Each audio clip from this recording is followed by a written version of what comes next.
Hey guys, Lord Naren White here, the Holy Ghost, the one true God. Back with you with the next video in my daily diary series. As usual, before I discuss what I have achieved since yesterday's daily diary video, I want to read you a chapter from the Bible.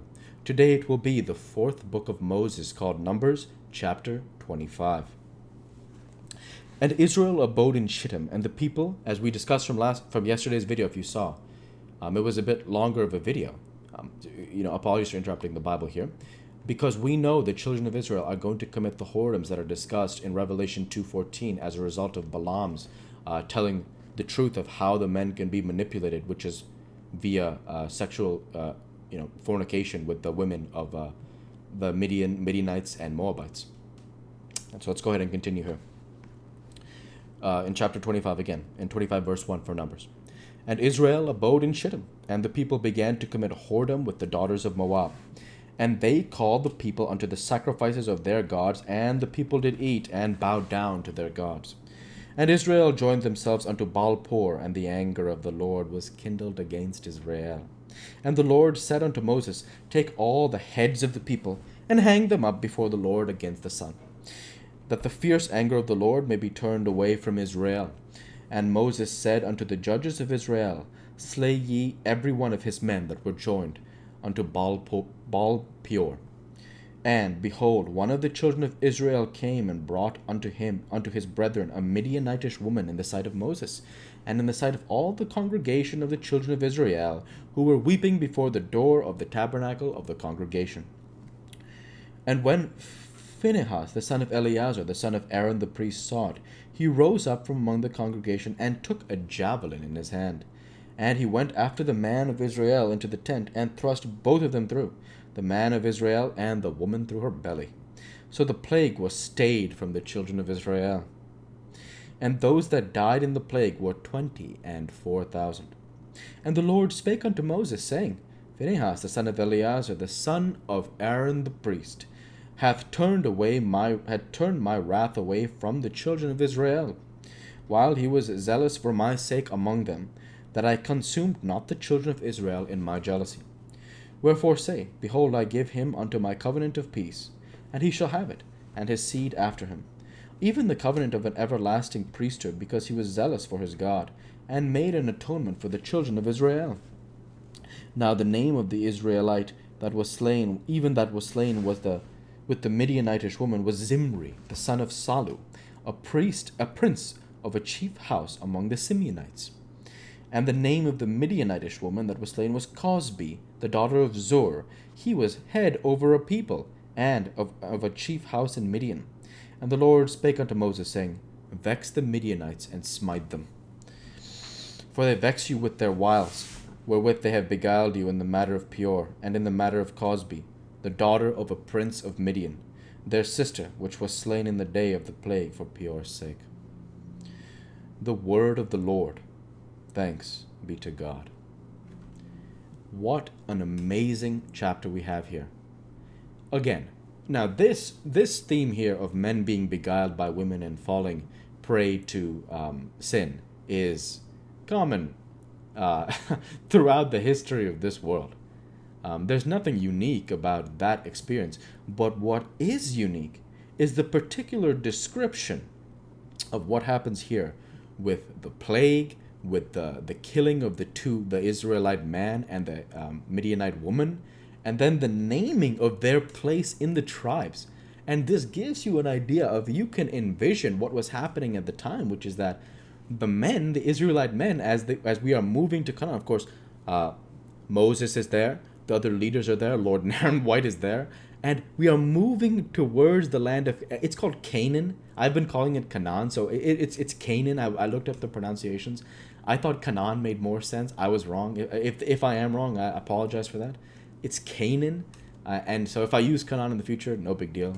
You know what I mean. To the land of Canaan that is promised to the Jews by the Lord. And so you can imagine, as the men are working all the time, they are bored. They're all, I don't know if bored is the word, but they're looking for a distraction from all the work. And they find the distraction in the wrong places, in the form of the daughters of Moab, the daughters of Midian, and they wanna commit whoredoms with them, and they do. And so subsequently, as a result of that, the exact passage writes here very beautifully. Um, and Israel joined himself unto Baal Por, and the anger of the Lord was kindled against Israel. I need to quickly understand what is Baal Por. I think it's a false god, but I don't know Baal Peor in the Bible. What is Baal Peor? Okay, this is the divinity worshipped by the Moabites. So it is idol worship in the eyes of God the Father. Yeah, obviously in my own eyes as well, it is idol worship.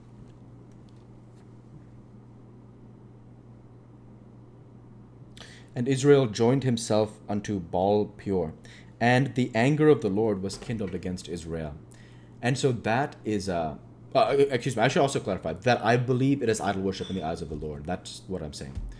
So because again, like what are the Israelites breaking in terms of the commandments? They're breaking the commandment that thou shalt not worship false idols. That's my interpretation of what commandment God the Father is saying they're breaking. And so again, and the anger of the Lord was kindled against Israel. And so very beautiful there. And yeah, and we're going to find out here, as you see here.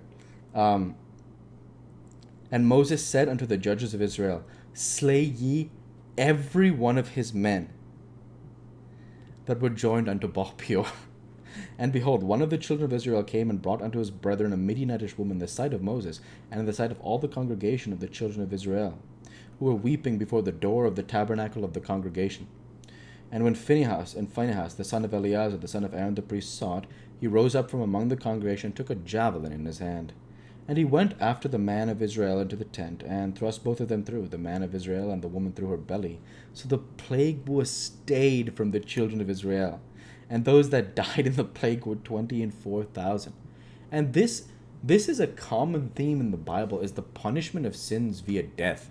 And I don't mean like just like death of natural causes. I mean painful death as the punishment for sin. And this is really, really vivid description. I mean, you can read this passage again and you won't forget it. The name of the man is Zimri, and the name of the woman is Cosby. So, here it is. And he went after the man of Israel. So he went after Zimri in the tent, and thrust both of them through, Zimri of Israel, and her name is Cosby of Midian, through her belly. So through their core, chest, belly area, he spears them. He runs them through, and that stays the plague from the children of Israel. It pleases the Lord that they should not be punished now, because they have disposed of the sinner. And how painful is that? And as we continue on in the history of the world, by the time we get to Jesus Christ, we are in a very different stage of mankind, where crimes like adultery, crimes like fornication, crimes like of this incestuous nature, they are no longer punished with death. It probably still happens, but Jesus really changes things when he tells the adulterer, "Go thou and sin no more." And he himself, as God, gives his life as the Son of God up for the world. He sacrifices himself, is crucified on the cross at Calvary, for the sake of the world's sins, so that the world through him might be saved. Now the lesson of both, the lesson is the same for all three members of the Trinity. Fornication, adultery, idol worship, all of this is sins. All of these are sins. The thing is, over time, through that sacrifice of Jesus, this idea of stoning that adulterer has gone away. Because that love of Christ, the mercy of God the Father, and, if I had to pick one word, the strength of Lord Naren White to, instead of even if you ask me, how would I look at these men? I would say I'm going to ignore them, because Narangelicals aren't insular people in our love. Instead, I look to my own flock and shield and build the shield of Narangelicism. teaching internally in our faith. No, all of this is wrong. It is sin.